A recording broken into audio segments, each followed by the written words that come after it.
भूमिका के अंदर बड़ा सुंदर भाव लिखत हुन कैसे अरे तो पैदा कोई नहीं अरे तो पैदा कोई नहीं जो करे सामना हमसे मिला ले जवा जंग उसके पुरुष की पूरी करूं कामना अरे पीर पंजा मिला ले पीर के ठंग में ये हौसला है हिमालय अटल साधना अरे कुरुपंथ कहन से सच्चा कुरु रंग है गुरु महेंद्र समावादना अरे खून खौला है सायु मंगले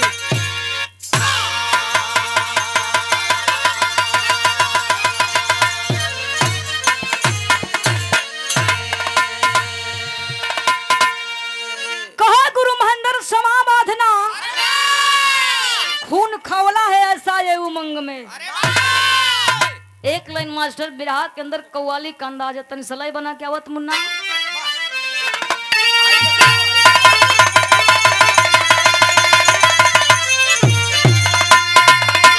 अरे की का दे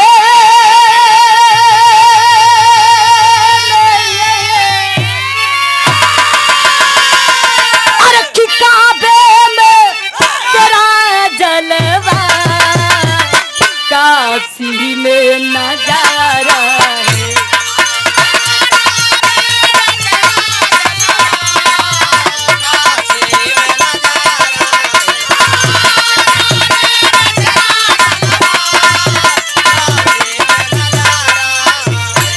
अरे काबे में तेरा जलवा अरे काशी में नजारा है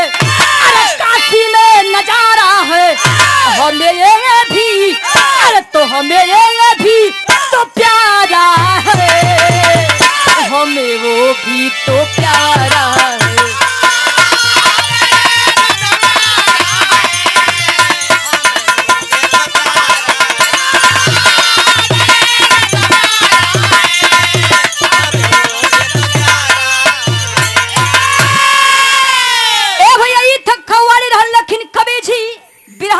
कितना सुंदर भाव लिखत हुन कैसे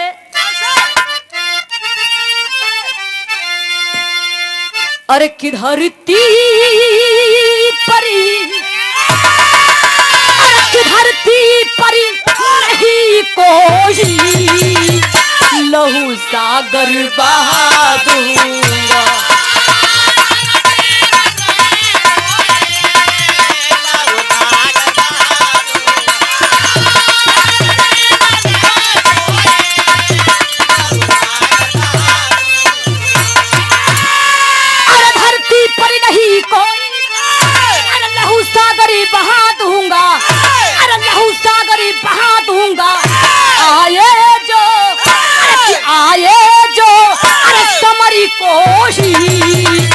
बाड़ों से जला दूं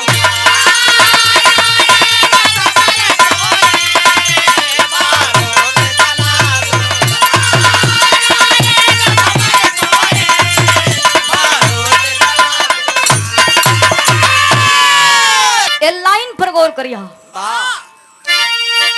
अरे है खून ये कही ऐसा जो आपस में टकराता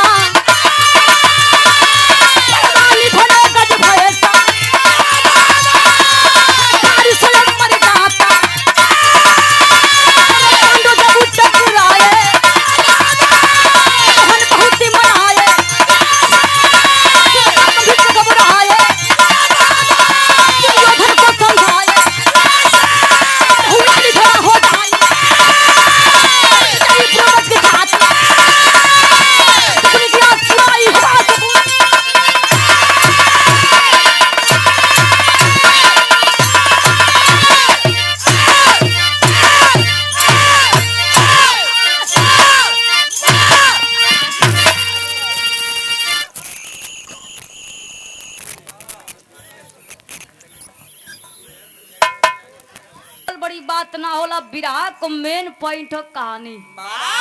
अगर कहानी के आप लोग बढ़िया से समझ ले बा तुम्हारे 85 के धरती पर विरह गावल सफल हो जाए। देखा ये बात हुआ समय खबा जब पांचों पांडव अज्ञातवास बिता के जब हस्तिनापुर में एलन तो ही समय दुर्योधन से अपन हक हिस्सा मांगे लगलन। पांचों पांडव कहलन कि अच्छा तमन का 5 भाई है जा, कम से कम 5 गांव दे दा। दुर्योधन कहलन कि ना, तोरा के सुई के नोक के बराबर भी जमीन ना दे भाई, 5 गांव तो दूर हो, अगर जमीन चाहिए तो हमारा से युद्ध करे के पड़ी। ए भैया वो समय भगवान श्री कृष्ण कन्हैया जी समझावत हन, लेकिन दुर्योधन माने के तैयार ना होत हन। भैया ऐसा देखला कुरुक्षेत्र के मैदान में पांचों पांडव को सेना एक तरफ और कौरव को सेना एक तरफ, दोनों सेना आमने सामने तैनात बा, युद्ध शुरू होके जात बा। तब तक भैया वही समय एक थे छोट सा बालक, छोटा सा हाथ, छोटा सा पाँव, छोटा सा तरकस लेके वही कुरुक्षेत्र के मैदान में पहुंच गई। जब दोनों ओर का सेना भैया देखल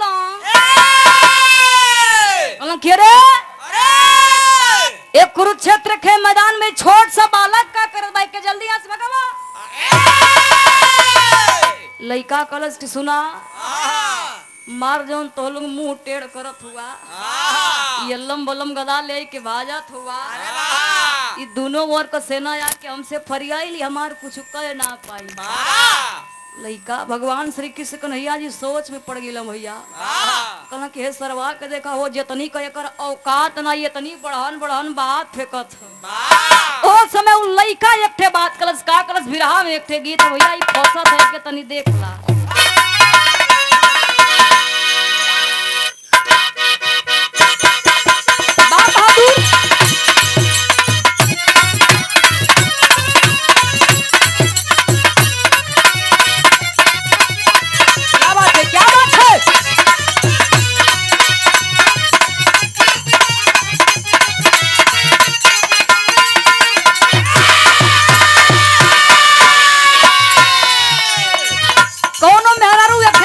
का कहे पहली रात पायल तुरलो, दूसरी राती बारी हो,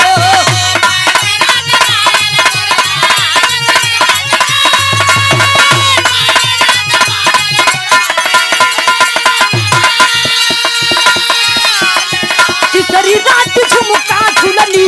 तुरी नहाली हाली हो।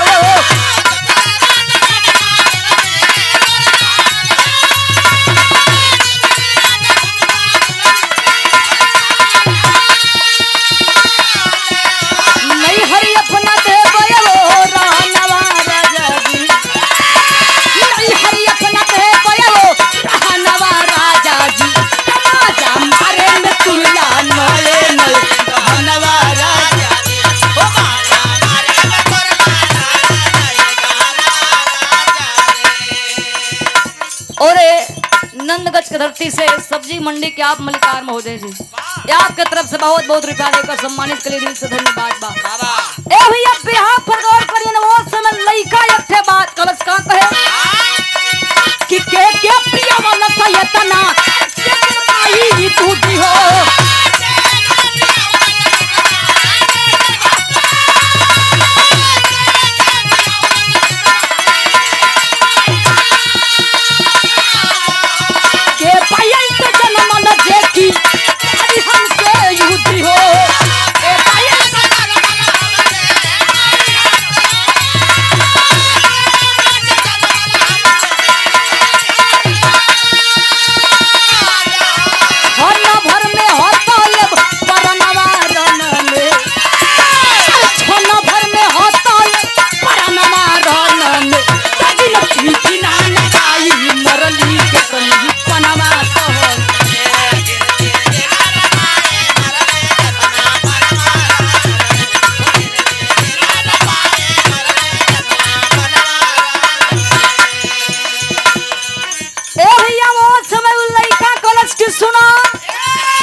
कर दे।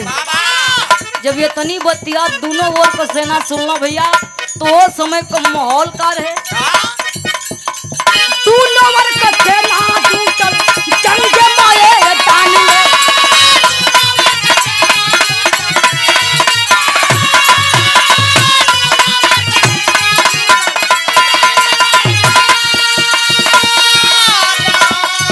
छतिया फुलावे सब अपने गुमान में, छतिया फुलावे सब ही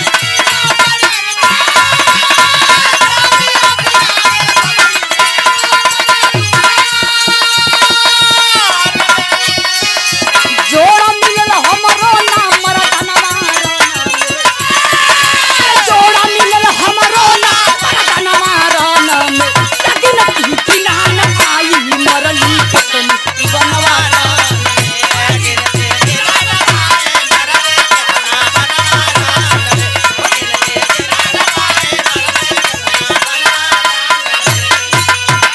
ए भैया वो समय अथनी बथिया दोनों ओर का सेना सुनला कहला के मार कुदत हुआ देखे में हेतिया चुकी लगत हुआ पावा भर का अथवा हरिया कहां देखाओ वो रहलन कहां कुरुक्षेत्र के मैदान। भाई अभी हर बैठे तो हरन दिखाई। महाभारत का लड़ाई शुरू होके जात बा। लइका कलश कौनो युद्ध शुरू होके ओसे हमसे का लेवे देवे के भगवान श्री कृष्ण कन्हैया जी माँ जान गेलन कि लगत है कि जिद्दी है लइका मानी उनी हो ना। का काम कइला भैया कि लइका के बगल में कुछ दूरी पर ले गइलन। बगलिए में एक ठे पीपर का पेड़ रहल। भगवान श्री कृष्ण कन्हैया जी कहला कि अच्छा तुम माना वही शर्त पर कि जितनी पीपर के पेड़ में पतई लगल हो एक कई बार से पूरे पतई के छेदे कोई अगर एक कई बार से पूरे पतई के छेद देबा तो हम जान जाए कि तू असली पेवर वीर हुआ। ए भैया लइका खा काम कलच की तरकस में से बाढ़ निकाल के जब वही मंत्र के पढ़े चालू करत बा तब तक भगवान श्री कृष्ण कन्हैया जी एक ठे पतैया तोड़ के अपने पैरवा के तरवा चुरा लेहला। लइका बाण चलावे के चला ढलस जितनी पतई लगल रहा भैया मात्र एक कई बार से पूरे पतई के छेदा छेदा छेदा छेदा छेदा छेदा छेदा छेद देहलस तो के सुनाला ना का पतई का बात कथी पतोहिया का ना ऐसे काहे बोलत हुआ मर्दे कान का इलाज करा वो लोग इनका ले चल यहाँ पतई की बात कथी पतोहिया पतोहिया पतोहिया कब का कैले हूँ। ए भैया जथनी पतई लगल हो पतई के छेद के ऊपरवा भगवान श्री कृष्ण कन्हैया जी के पैरवा के ऊपर लगल नाचे। भगवान श्री कृष्ण कन्हैया जी कहला कूल तो ठीक है लेकिन है तोहार बड़वा हमारे पैरवा के ऊपर आता करत है। लइका कलश की तोरे पैरवा के तरवा पिपरवा का पतैया ऊपरवा हटवा वो पतैया के छेदी अगर ना हटेबा तो तोरे पैरवा के छेद के वो पतैया के छेदी। भगवान श्री कृष्ण कन्हैया जी भैया डर के मारी ऐसे हो गिला पीछे हट गिला कहला कोनो ठीक ना सरवा गोड़वो छेद दे जिद्दी है। ए भैया वो समय भगवान श्री कृष्ण कन्हैया जी कहला कि अच्छा तुम मान गई कि तू असली पेवर वीर हुआ लेकिन जॉब से आई हुआ खाली लड़ाई का बात करत हुआ तुहार वही परिचय ना भइल कि तू कहाँ से हुआ के हुआ कहाँ से आइल हुआ के कर लइका हुआ का कलश विरहा में एक ठे फिर गीत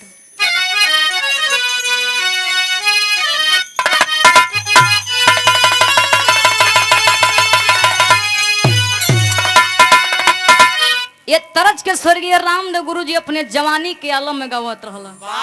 आ गाय के भैया चल गईल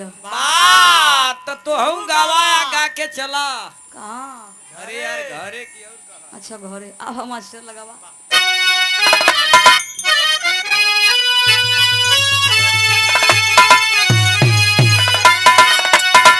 अरे तो गवन करातिया घर बैठैले अरे कि गवन कराय पिया घर बैठैले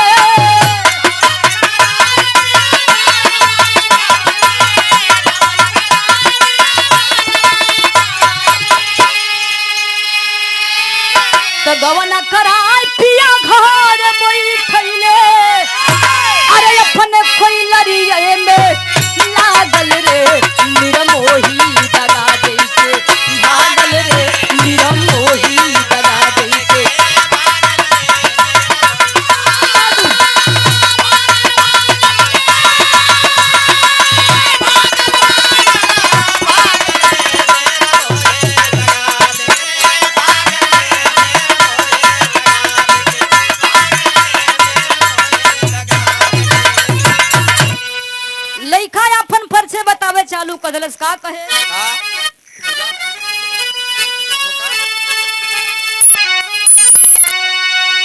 तब बरबरी को नमवा हमार भीम दादा हम पियली अस्तनावा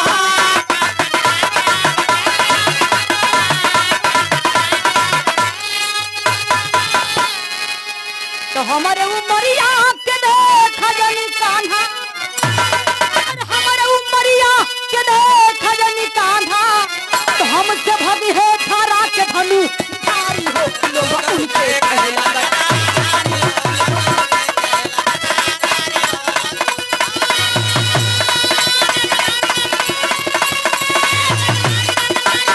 बाप रे चकले हुआ ओहो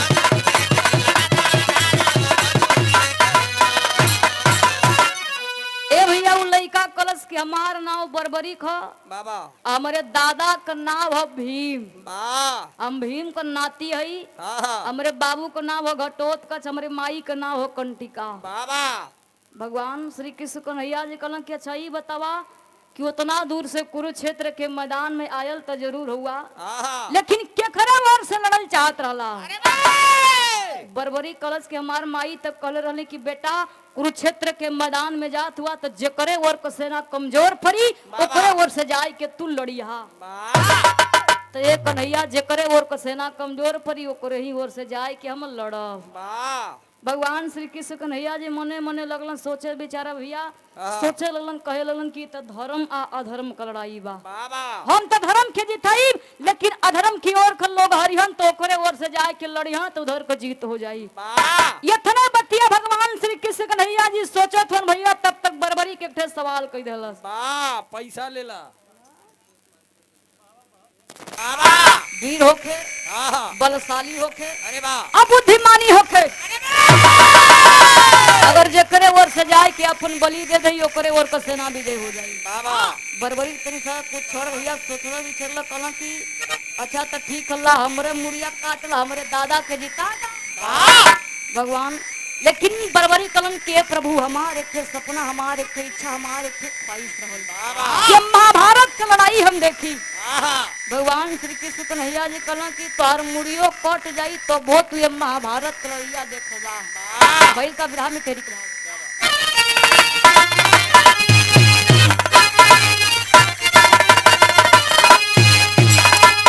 अरे मर्दनवा क्यों न रोकी बनवा अरे हमर तनवा क्यों न रोकी बनवा तो सब कर समर भूमि में कट जाई गर्दनवा अरे गर्दनवा अरे गर्दनवा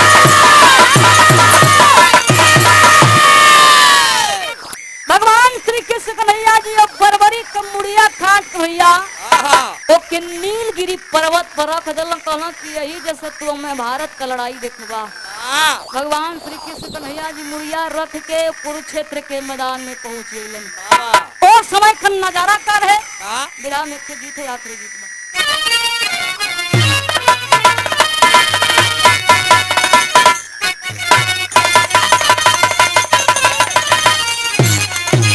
एक तरफ से बढ़िया बिरहा में फर्ज भइल का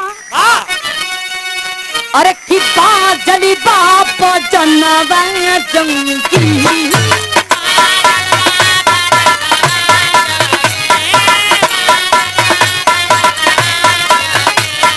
भिड़ी कइले जवनवा जंगी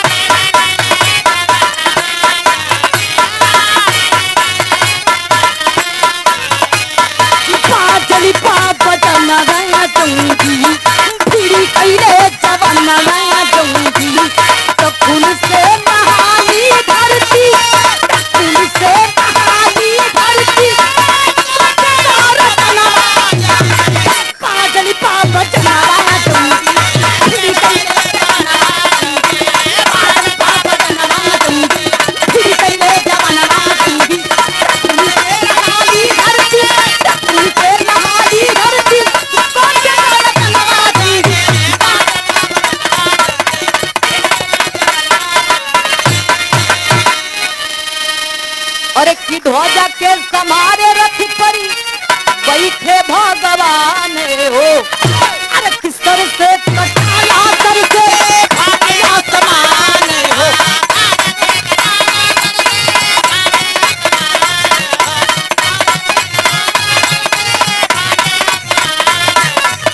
रोवेली जननवा जंगी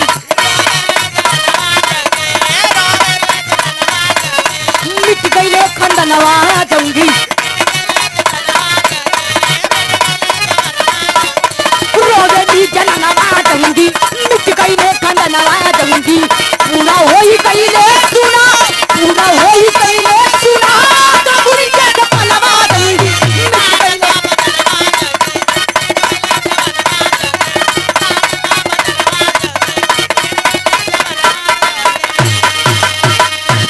ए भैया कुरुक्षेत्र के मैदान में लड़ाई शुरू हो गई बाबा धरती खून से लहूलुहान हो गई लड़ाई चले लागल बाबू लाश पर लाश गिरे और लसिया केहू से गिनले न गिना बाबा लेकिन भैया दुई जाने की बड़ा चिंता सतावे लागल बाबा उ रहला के के बिरहा में पपट अरे किरण आइल खून से कुरुक्षेत्र के धरतिया छतिया फाटेला अरे पागल भइली छतिया छतिया फाटेला